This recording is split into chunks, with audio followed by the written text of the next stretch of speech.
बड़ी चिंता है, जरा बता दो इन कानूनों को। खाली दिन से कानूनों में कहीं नहीं है। मैं बार बार आपसे कह रहा हूं कि आप डिस्क्रेडिट ना करें इस आंदोलन को। किसान का आंदोलन है, किसानों तक रहने दें। ये देश जानता है कैसे डिस्क्रेडिट करना किया जाता है, खूब अच्छे से जानते हैं। हम लोग भी इसी मिट्टी में पले बढ़े, सब तरीके जानते हैं, तरीके ना बताए जाए। ओके वीरेंद्र जी, आगे खूब पता है किसको क्रेडिट देना, किसको डिस्क्रेडिट देना है।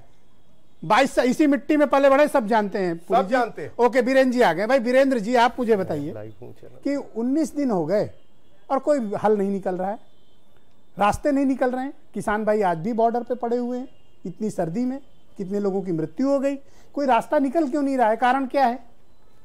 और आज तो उत्तर प्रदेश में समाजवादी पार्टी रोटियां सेकने आ गई राजनीति के। हर जिले में ये लोग हंगामा कर रहे हैं, धरना प्रदर्शन कर रहे हैं, जिला मजिस्ट्रेटों का घेराव कर रहे हैं।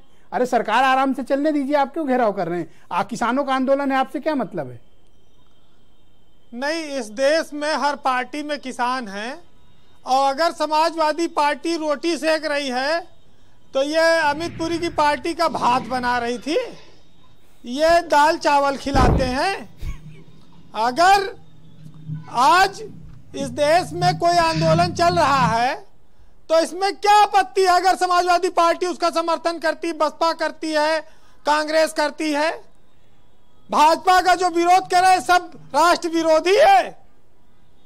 इस देश की जो सच्चाई है कि जब दंगल प्रस्ताव आया था तो बीजेपी ने कहां तक विरोध किया था? मुंबई के बंदरगाह तक किसान यूनियन का साथ दिया था। तब बीजेपी जो डिसइन्वेस्टमेंट का विरोध करती थी, वो आज किसानों के मुद्दे पर इतनी मौन है। क्यों मौन है भाई?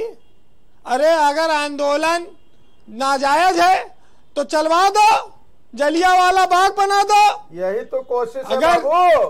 अगर आंदोलन जायज है, राकेश टिकैत ने इसका समर्थन किया। एक सेकंड पुरी जी, मैं डिबेट को बहुत ही प्लान्ड और डिसिप्लिन चलाना चाहता हूं, कृपया सहयोग करें। जी वीरेंद्र जी, देखिए बीजेपी को वोट लेने के बाद अब किसानों से नफरत हो गई है, उन्हें पूंजीपतियों की चिंता है। लेकिन आज गांव में इस बात को लेकर चर्चा है कि अगर कॉन्ट्रैक्ट फार्मिंग हो गई तो हमारा खेत बचेगा कि नहीं बचेगा। लोग चिंतित हैं कि कहीं हमारे खेत पर पूंजीपति लोन उठाकर न भाग जाए। खेत का कोई मसला ही नहीं है, लोग चिंतित हैं कि कहीं हमारी चौहद्दी न चली जाए। तमाम सारे बात हैं, सवाल हैं। इस देश में अब बीजेपी लगी है रैली करके समझाने में जनता को। अब देखो कितनी सफलता मिलती है जी। भाई वोट तो ये ले लेते हैं हर तरह से, लेकिन हमारे यहाँ रफीक सदानी एक शायर थे, उन्होंने लिखा था कि का उल्लू हो तो क्या जनता वही है? बीजेपी को तो वोट चाहिए। अभी केंद्र में तो 4 साल का समय है और यूपी में करीब 1.25 साल का है। तो ये तो चाह रहे थे कि राकेश टिकैत भी इस आंदोलन में ना जाए, ये कह के हवा निकाली जाएगी यूपी से कोई नहीं है, लेकिन उसमें कामयाबी नहीं मिली। खैर, लोग कहते हैं चाय बिस्कुट को इतना मुद्दा बना दिया कि टिकैत जी मजबूरी में बैठ गए। ऐसा कुछ नहीं नहीं है। ये अच्छा ठीक। भाई अगर पिज्जा मुद्दा हो सकता है, अरे मैं हल्के नोट में कह रहा हूं, मतलब जलेबी खाना मुद्दा हो सकता है, तो चाय बिस्कुट भी मुद्दा हो सकता है।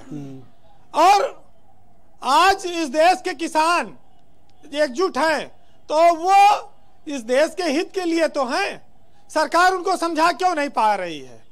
सरकार पीछे क्यों नहीं हट सकती? क्या ये प्राण निकल गया दोबारा व्यक्ति जिंदा नहीं हो सकता, उस तरह का कोई सिस्टम है? या इस देश में सरकारें जनता और किसान के हित के लिए बनी हैं? ये सब चीजें जनमानस को समझानी होंगी, क्योंकि लोग कितने दिन आप बैठाए रहेंगे सड़क पर? 19 दिन, 20 दिन, 1 महीना, 2 महीना राशन पानी लेके बैठे। इतना भीषण ठंडी है, लोग मर रहे हैं, बीमार पड़ रहे हैं, तो कौन किसान का हित ऐसी है? हमारी सरकार का दिल कब पसीजेगा? लोगों को इस बात का इंतजार है, लेकिन सरकार के बीच से ही कुछ लोग आ जाते हैं जो कहते हैं पिज्जा खा रहे हैं। आज एक गुट ने जलेबी खाई और वहां पर समर्थन वापस ले लिया कि साहब हम आंदोलन नहीं करेंगे, कोई भानु गुट ने। तो किसानों ने कहा कि हमें इनकी जरूरत भी नहीं है। लेकिन इससे क्या यह समस्या हल हो गई? जो लोग आज किसान आंदोलन में जलेबी खाकर आए हैं, उनके लिए एक साहित्यकार ने लिखा है जी कि हुकूमत मुंह भराई के हुनर से खूब वाकिफ है और ये हर कुत्ते के आगे शाही टुकड़ा डाल देती है। तो वो आंदोलन को कमजोर करें या उससे वापस लें। आज क्या इत्तेफाक है कि ये डिबेट किसान मुशायरे में तब्दील होती जा रही है। किसान भी अड़े हुए हैं, मानने वाले नहीं हैं। जी अच्छा, आप बहुत सारे लोग बैठे हैं जी लेकिन सरकार बड़ी भी अड़ी है, किसान भी अड़े हैं। तो ऐसे में बातचीत होगी कि नहीं होगी?